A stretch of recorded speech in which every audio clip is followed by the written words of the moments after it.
வணக்கம். 11/2/2026 புதன்கிழமை. இன்றைய சிம்ம ராசி பலன். சிம்ம ராசியில் பிறந்தவர்களுக்கு இன்றைய நாள் மிகவும் சிறந்த நாளாகவும் நினைத்து நிறைவேற நாளாகவும் நடக்கும். அதே நேரம் சில காரியங்கள் நினைத்தபடி நிறைவேறினாலும் செய்யும் வேளையில் கவனத்தோடு செயல்பட வேண்டும். சிறிய சிறிய தவறுதல் பெரிய அளவுக்கான மன சங்கட்டங்களை உருவாக்கிவிடும் என்பதனால் மிகவும் கவனமும் எச்சரிக்கையும் தேவைப்படக்கூடிய நாள். மக நட்சத்திரம் சர்வ காரியத்திலும் வெற்றி கிடைக்கும். பூரம் காலை 11 மணி வரை சர்வ காரியத்திலும் தடங்களும் சிக்கல்களும் மன உளைச்சலும் ஏற்படும். அதனால் கவனத்தோடு இருப்பது நன்று. மாலை நேரத்தில் சிறிய நன்மைகள் கிடைக்கும்.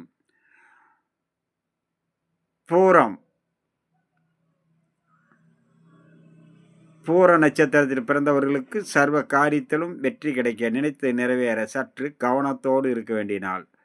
உத்திரம் காலை நேரத்தில் கலகலப்பாகவும் மாலை நேரத்தில் சங்கட்டங்களும் உருவாகும் என்பதனால் மிகவும் கவனத்தோடு இருக்க வேண்டும். செய்யும் வேளையில் கவனம் சிதறாமல் பார்த்து கொள்ள வேண்டும். சிறிய தவறுதல் பெரிய அளவுக்கான சங்கட்டங்களை உருவாக்கும். அடுத்ததாக நம்ம காண இருப்பது கன்னிராசி பலன். கன்னிராசியில் பிறந்தவர்களுக்கு இன்றைய நாள் அனைத்து வகையிலும் கவனத்தோடு இருக்க வேண்டிய நாள். சிறிய சிறிய தவறுதல் பெரிய அளவுக்கான மன சங்கட்டங்களை உருவாக்கும் என்பதனால் மிக மிக கவனத்தோடு இருக்க வேண்டும். கண்ணில் வரக்கூடிய உத்திர நட்சத்திரம் செய்யும் வேளையில் கவனத்தோடு செயல்பட வேண்டும். சிறிய தவறுதல் கூட ஏற்படாமல் பார்த்து கொள்ள வேண்டும். அஸ்தம் அனைவரிடத்திலும் பக்குவத்தோடு பழக வேண்டும். வீண் வாக்குவாதத்தை தவிர்ப்பதால் மாலை நேரத்தில் மனமகிழ்ச்சி கூடும். காலை நேரத்தில் கவனத்தோடு இருக்க வேண்டும். சித்திரை சர்வ காரியம் ஜெயமாகும். காலை 11 மணி வரை. பிறகு அனைவரிடத்திலும் பக்குவத்தோடு இருக்க வேண்டும். நாள் முழுவதும் சிறிய சிறிய தவறுதல் வீண் வாக்குவாதம் மன சங்கட்டங்களை உருவாக்கும் என்பதனால் கவனம் அவசியம் தேவை. அடுத்ததாக நம்ம காண இருப்பது துலா ராசி பலன். துலா ராசியில் பிறந்தவர்கள் இன்றைய நாளில் மிகவும் கவனத்தோடு இருக்க வேண்டும்.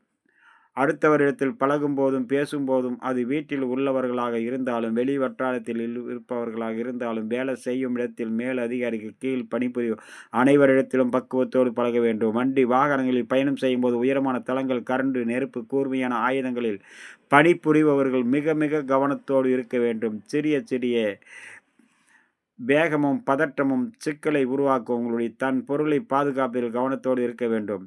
சித்திரை சர்வ காரியத்திலும் வெற்றி பெற அனைவரிடத்திலும் பக்குவத்தோடு பழக வேண்டும். சுவாதி பயணத்தின் போதும் வேலை செய்யும் இடத்திலும் கவனம் தேவை. விசாகம் அனைத்து காரியத்திலும் கவனத்தோடு செயல்பட வேண்டும்.